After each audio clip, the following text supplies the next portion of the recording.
much when it comes to making things happen in Washington, D.C. So how is that affecting the overall battle, and how might it change going forward? Let's discuss. We got David Frum, senior editor at The Atlantic, and Matt Schlapp, former political director for George W. Bush and chairman of the American Conservative Union. Gentlemen, thank you for being here. David Frum, the president tweeting this morning that the media has it wrong, that he's not deeply involved, that he knows health care well, and that he just wants the United States to win. Nobody questions that last proposition. Hopefully every president wants the United States to win.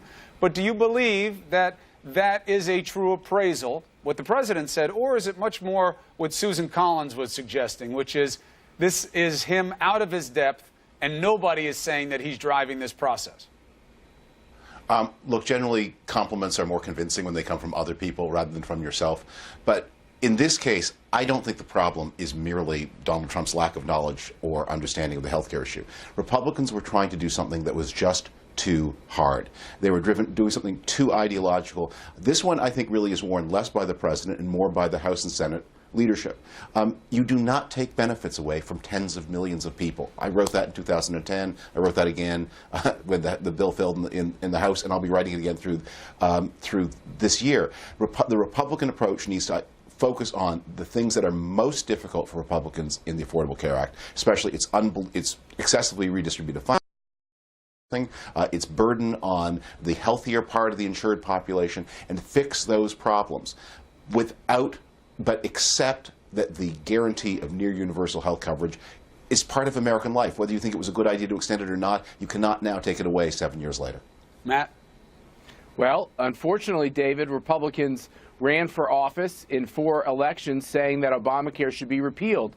They eventually amended that to say it should be repealed and replaced.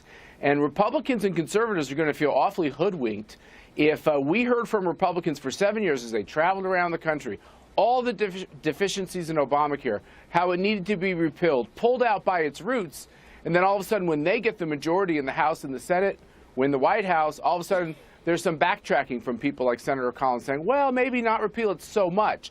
You can't have your cake and eat it too. They'll be hell to pay if they don't pass some version of Republican health care reform. Matt, I got a question for you. There will be more. Let me just reframe this a little bit, David. Sure. You know, my friends who are big believers in what you just said, it comes down to their desire to have something be better. They don't like where their deductibles are. They don't like some of the policy configurations. They don't like some of the choice. They want better. And I know that you've factored that into the name of this bill on the Republican side, but it doesn't appear to be better. Why put so much stock in the political promise of repeal and replace instead of emphasizing that they just figure out better ways to deal with what's there? Wouldn't that ultimately be most satisfying to your voters?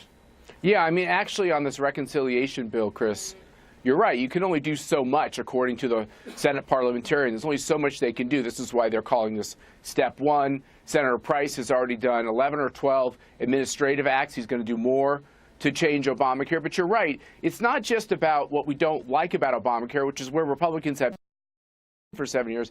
It's got to be about what we believe. And I just think that we believe that the best way to solve our health care problem is not to grow the rolls of Medicaid.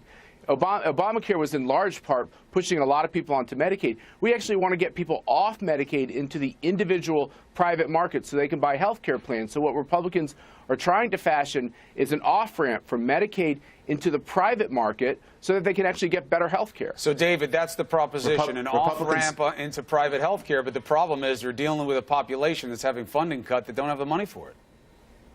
Look, Republicans say that, but they don't believe it. Let me give you a very concrete example. Senator Rand Paul from Kentucky, the purest of the pure, so he says, 450,000 Kentuckians have gained coverage under the Affordable Care Act. That coverage increase is concentrated in the southeast part of the state, which is precisely where Senator Paul's vote is concentrated. So there are counties in the southeast where Rand Paul's getting 70, 75, 80, in one case 84% of the vote. And in those counties, a fifth of the population will lose their Medicaid coverage if ACA is repealed. That is, a fifth of the population is there under the Medicaid extension. Matt's saying that's not true, David. It's not true.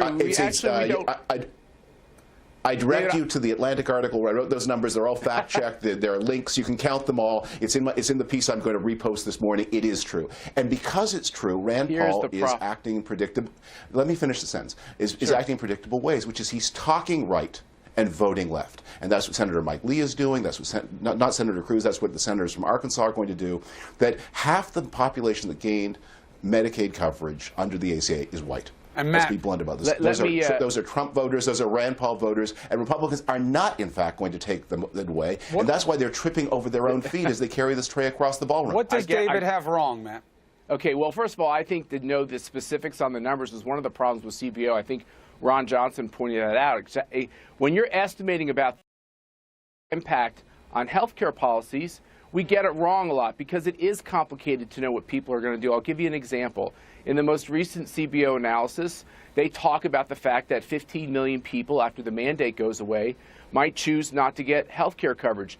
Do you realize even if Obamacare stays in place, year after year, people are choosing to forego the mandate because they simply can't afford the premiums? And when people talk about the fact that people in Kentucky will lose Medicaid coverage, it's because our whole model is to get them off Medicaid and onto a private sector alternative. I'd much rather have a tax credit for somebody to buy the health care insurance they want than to force them onto Medicaid. A tax credit is only better as than good nothing. as your income level, because a tax credit doesn't help if you don't have the money to pay enough taxes to offset the subsidy. No. These are advanceable, refundable tax credits which you get even if you don't pay income taxes. Now, some conservatives think they're too generous, but that is the choice, this off-ramp that they've chosen. Well, if it's then it's not a tax credit. That would be a subsidy, by the way, Matt. Well, you know, Chris, I think you make a really good point. The difference between an advanceable, refundable tax credit and a subsidy. But I'm saying a tax credit has to do with what you pay in taxes and an abatement thereof. So